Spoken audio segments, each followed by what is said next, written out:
이번에는 지난주를 뜨겁게 달궜던 가짜 뉴스 몇 가지를 좀 정리를 해볼까 합니다. 17세 고등학생이 이제 계속해서 그 음성 반응을 받음으로 인해 가지고 폐렴이 악화돼 가지고 사망을 했다라고 하는 그 영남대병원이 영남대병원에서의 상황에 대해서 이제 서로 이제 책임 미루기가 지속적으로 진행이 되고 있습니다. 결국 이제 이 학생이 사망한 것은 폐렴 폐렴에 의한 그 자가 면역에 의한 그 사이토카인이라고 하는 일종의 그 영면역이죠. 몸에 있는 면역 체제가 병균을 공격하는 게 아니라 일반적 그 사람을 공격해가지고 사망에 이르게 하는 사이토카인 폭풍이라고 하는 그 상황에서 사망을 한 걸로 이제 결론이 나고 있습니다만은, 문제는 이 사람이 내원을 했을 때 계속해가지고 코로나 증상을 의심받아가지고 검사를 했다는 겁니다. 근데 검사에서 계속해서 이제 음성 판정이 나오다 보니까 아, 병원에서 치료를 이제 뒤로 미룬 거죠. 코로나 환자에 대한 치료를 우선 하기 위해서. 그러니까 당장에 이제 죽을 수 있는 상황이라는 판단을 못한 거죠. 중증 상황이 아니었기 때문에. 근데 이게 이제 갑자기 상황이 나빠지면서 사망을 하게 됐는데,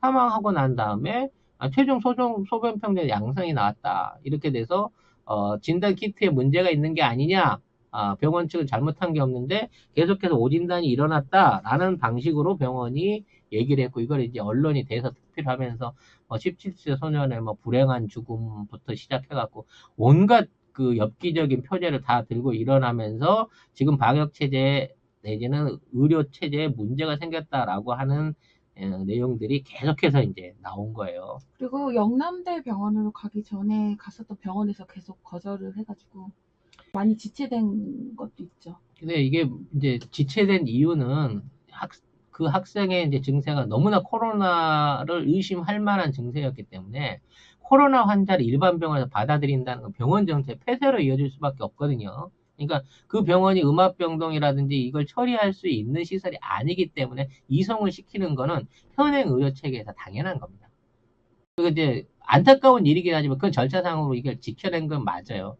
문제는 이렇게 들어온 환자를 코로나가 아니라는 이유로 영남대병원이 계속 방치를 했고, 코로나가 아닌데 왜 코로나 같은데 왜 안 나오냐고 9번 가까운, 최종 13번 가까운 검사를 하는 과정 중에, PCR 검사를 하는 과정 중에 이게 안 나타났다. 그렇기 때문에 우리가 좀 확실한 치료를 하지 못해서 대기 상태에 뒀다라고 하는 책임 소지가 일어난 거란 말이죠. 그리고 결과적으로 마지막에는 양성으로 나왔다라고 발표를 함으로써 그간 모든 책임을 키트한테 뒤집어 씌우는, 그리고 현행 그 환자 분류 또는 처리에 대한 시스템에 뒤집어 씌우는 방식으로 이걸 프레임 전환을 시도를 했다는 거예요. 결국 그 방대본에서는 질본과 함께 이제 그 했던 검체들을, 그러니까 그때 채취했던 검체들을 다시 검사를 하고, 그와 관련한 최종 검사를 통해서 이제 음성으로 확인을 했지만, 여기에 대한 거를 가지고 이제 검사 조작을 했다든지 영남대병원의 모든 책임을 돌린다든지라는 방식으로 언론이 막 써대면서 이거를 확산시키려고 한 거죠. 근본적으로는 환자의 치유가 늦은 게 맞고요.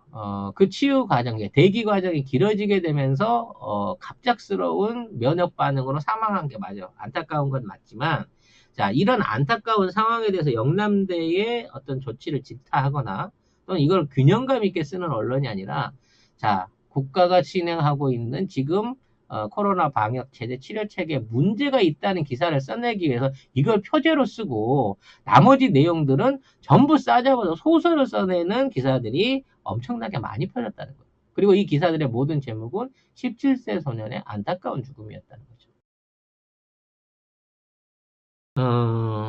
이 검사 키트에 대한 신뢰성을 의심시키고 이걸 폄하시키려고 하는 애들은 정부와 우리 기업이 노력해서 만들어낸 그 성과 자체를 스스로 깔아뭉개 가지고 이거를 너무 이기적인 생각이죠. 정치적인 걸로 활용해 먹으려고 하는 쓰레기 같은 그 의도뿐인 거고요.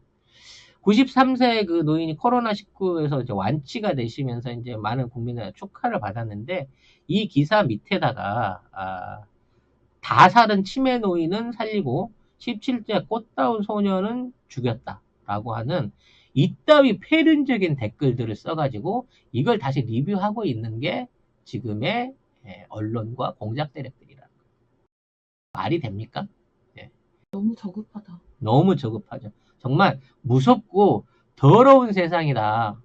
말이라고 해서 말이 아니고, 글자를 쓴다고 해서 다 글이 아닌데, 이따위 정신으로 살고 있는 놈들이 있으니까 엠번방 같은 사고가 생기는구나, 라는 생각을 해보게 됩니다. 26만의 회원 전수조사를 해서 명단을 다 까가지고, 그 안에 일베가 몇 명이고, 고위공직자가 몇 명이고, 종교인이 몇 명이고, 연예인이 몇 명이지. 우리 한번 통계 좀 내봅시다. 그러면 정말 대한민국의 적폐를 차지하고 있는 놈들이 어떤 놈들인지 어떤 평균적인 비율이 나오지 않을까라는 생각을 해보게 됩니다.